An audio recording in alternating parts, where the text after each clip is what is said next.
Pili tayo na. Cute yun.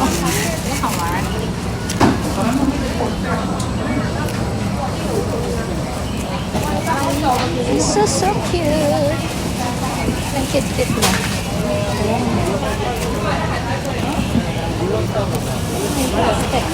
Cute tayo nito. Ito yung tinatawag nila na bigonya. Ano matamis? Matamis to. Masarap to, kapatid. Aling bigonya. Bili tayo ng bigonya. Grabe ang dragon fruit. Ang dami-dami nating dragon fruit. Tingnan nyo, oh. Oh, 15. Oh, mas lalo na to.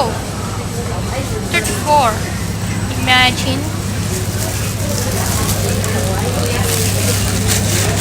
Dito mo talaga makikita ang iba't ibang klase ng ano, ng prutas. Ang mamahal pa.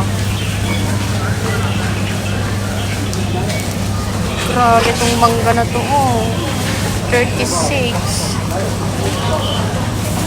Persimmon. Mahal, ah. Grabe, kapatid, ang mahal ng persimmon. No? Apple. Ayan, nagkakandawala na tayo kasi ano pa ba yung bibilhin natin? Yung noodles na lang eh. Dapat yung noodles ang bibilhin eh. Tapos, nabili kami ng ano. Wow. Pomelo. Grabe tong pomelo nila. Parang prutas na lang ang bibilhin ko. Oo, iba't ibang klase ng pomelo. Parang prutas na lang lahat ang bibilhin ko nito eh.